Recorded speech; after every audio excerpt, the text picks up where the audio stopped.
శ్రీ గురుభ్యో నమః. మనం ఎన్నో దేవాలయాలు చూస్తుంటాం.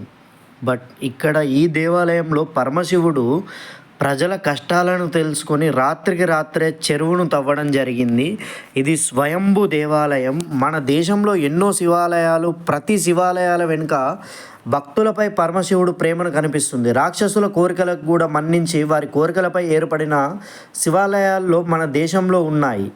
ఇప్పుడు మనం చెప్పబోయే ఆలయంలో గ్రామ ప్రజల కష్టాలను చూడలేక స్వయంగా శంకరుడే ఒంటి చేత రాత్రికి రాత్రి చెరువును తవ్వాడు. ఈ ఆలయం గురించి మనం మాట్లాడుకున్నట్టయితే ఈ ఆలయం ఆదిలాబాద్ జిల్లాలోని ఇచోడాకు 15 కిలోమీటర్ల దూరంలో శ్రీశైలం అనే గ్రామంలో ఉంది. ఆదిలాబాద్ నుంచి ఇచోడా 32 కిలోమీటర్ల దూరంలో ఉంటుంది. దీని స్థల పురాణం మనం చూసినట్టయితే గారెలు అమ్ముతూ సహజీవనం చేస్తున్న పిట్టయ్య నిమ్మవ్వ అనే దంపతులకు సంతానం లేదు. శివయ్య వారి దగ్గరికి వచ్చి అనాథ పిల్లవాడినని పరిచయం చేసుకున్నాడు. ఆ దంపతులను మనసు కరిగి శివయ్యను మల్లన్న అని నామకరణం చేశారు. అప్పటి నుంచి వారు పట్టిందల్లా బంగారమైంది. కొంతకాలానికి ఆ గ్రామంలో నీటి కరువు వచ్చింది. పంటలను నిండాయి. ఎలాగైనా గ్రామంలో చెరువును తవ్వాలనుకున్నారు. కానీ వారి దగ్గర డబ్బులు లేదు. డబ్బులు ఇస్తాం కానీ పండిన పంట సగం వాటా ఇవ్వాలని వ్యాపారస్తులు షరతు పెట్టారు. ఈ విషయం తెలుసుకున్న మల్లన్న ఈరోజు రాత్రే చెరువును తవ్వాలని ప్రతిజ్ఞ చేశాడు. పిల్లవాడి మాటలు ఎవరు లెక్క పట్టలేదు. తెల్లవారేటల్లికల్లా చెరువును తవ్వాడు. మల్లన్న అక్కడే శివలింగం రూపంలో వెలిసి పిట్టలయ్య దంపతులకు కలలో కనిపించి జరిగిన వివరాన్ని, చెరువులు తవ్వినందుకు కృతజ్ఞతలు, తనకి మందిరాన్ని ఏర్పరచాలని చెప్పాడు. శివయ్యని ఎదురుగా 2 నందులు దర్శనమిస్తాయి. ఆలయం వెలుపల 25 అడుగుల దూరంలో మరో నంది ఉంది. సూర్యుడు ఉత్తరాయణం నుంచి దక్షిణాయనానికి ప్రయాణిస్తున్న సమయంలో బయట నుంచి నంది మీద పడ్డ సూర్యకిరణాలు నేరుగా గర్భగుడిలో ఉన్న శివునిపై ప్రతిబంధించడం ఇక్కడ ప్రత్యేకత. ఈ ఆలయంలో శివలింగం పైన ఎవరో లోపలికి నొక్కినట్టు కొంత లోపలికి ఉంది. రాత్రంతా తట్టలు తలపై తీసుకొని మట్టిని మోసినందుకు ఆ విధంగా ఉంటుందని స్థానికులు చెబుతున్నారు. మీరు ఇప్పుడు ఈ చూస్తున్న చెరువు ఏదైతే ఉందో ఈ చెరువునే మనకు పరమశివుడు స్వయంభుగా తవ్వినటువంటి చెరువు. ఈ చెరువు చూడండి ఒకసారి ఎంత పెద్దగా ఉందో. ఈ చెరువును రాత్రికి రాత్రే పరమశివుడు తోడడం జరిగింది.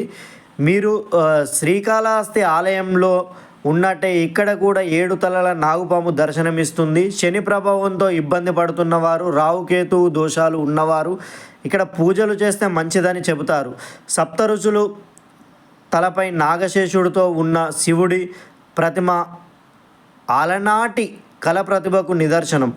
ఆ ఆలయాల్లో ఉన్న ముందు గన్నేరు చెట్టు వయసు కూడా తెలియదు.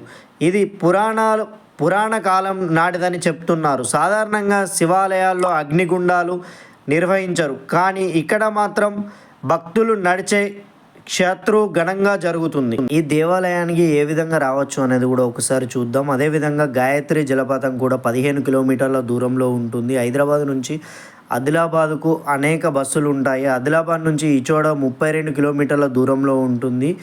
ఇక్కడ నుంచి 15 కిలోమీటర్ల దూరంలో శ్రీశైలం అనే గ్రామం ఉంటుంది. ఇది కాక నిర్మల్ నుంచి శ్రీశైలంకు సుమారు 48 కిలోమీటర్ల దూరం ఉంటుంది. ఇప్పుడు మీరు గమనించినట్టయితే ఇప్పుడు మనం చూస్తున్న ఈ దేవాలయంలో ఈ ప్రాచీన విగ్రహాలు ఒకసారి అన్నిటినీ కూడా గమనించండి.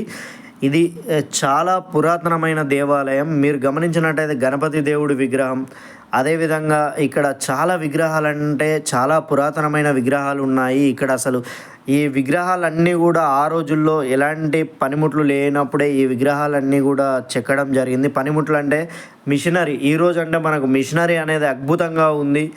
మనం ఏదనుకున్నా కానీ చక్కగా ఎక్కగలుగుతున్నాం. బట్ ఆ రోజుల్లో మాత్రం ఉలి సహాయంతో ఈ విగ్రహాలన్నీ కూడా చెక్కడం జరిగింది. మీరు గమనించినట్టయితే ఇప్పుడు దీన్ని ఏంటంటే కొంచెం కింద మాత్రమే ఈ రోజుల్లో వాడుతున్నటువంటి బండను మాత్రం వాడడం జరిగింది.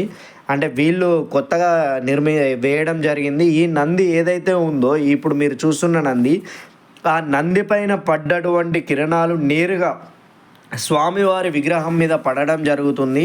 మీరు ఇక్కడ చూడండి, కాలక్రమేణా ఇవన్నీ కూడా చాలా రోజులు గడవడంతో ఈ విగ్రహాలన్నీ కూడా మనం క్లియర్గా చూడలేకపోతున్నాము. ఎందుకంటే లేకపోతే ఈ విగ్రహాలన్నీ కూడా మనకు చాలా విషయాలను తెలియజేస్తాయి.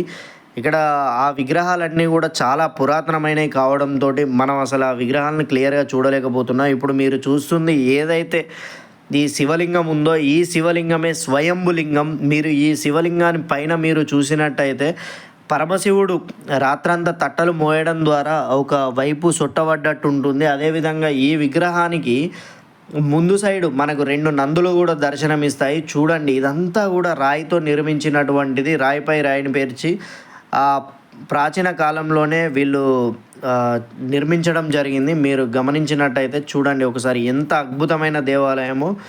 ఇక్కడ మీరు గమనించినట్టయితే ప్రతి పిల్లర్ మీద కూడా చాలా అద్భుతమైన విగ్రహాలు ఉన్నాయి. బట్ వాటిని ఏంటంటే మనం ఈ రోజులు గడుస్తున్న కొద్దీ అవి కొంచెం కొంచెంగా చెరిగిపోవడం జరిగింది. దాని ద్వారా మనం కొంచెం క్లియర్గా చూడలేకపోతున్నాము.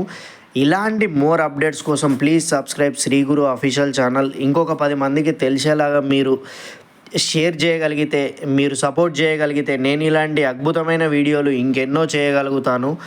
ఎందుకంటే మనం ఈ టెంపుల్స్ అన్నీ కూడా, ఈ ప్రాచీన టెంపుల్స్ అన్నీ కూడా చాలా దూరంలో ఉంటాయి, చాలా అడవి ప్రాంతంలో ఉంటాయి. కాబట్టి ఇంత రిస్క్ చేసి మనం వెళ్తున్నామంటే మీ సపోర్ట్ అనేది ఎంత ఎక్కువగా ఇవ్వగలిగితే మనం అంత ఎక్కువగా ఇలాంటి అద్భుతమైన వీడియోలు మనం చూపించగలుగుతాము. Please subscribe Shri Guru official channel and 10 మందికి షేర్ చేయండి, లైక్ చేయండి. ఇలాంటి మీకు ఇంకేమన్నా కొత్త కంటెంట్ మీ ఊర్లో దగ్గరలో ఉన్నా కానీ ప్రాచీనమైన టెంపుల్స్ మీరు కామెంట్ సెక్షన్లో కామెంట్ చేయండి. తప్పకుండా 10 మందికి తెలియడానికే నేను ఉన్నాను.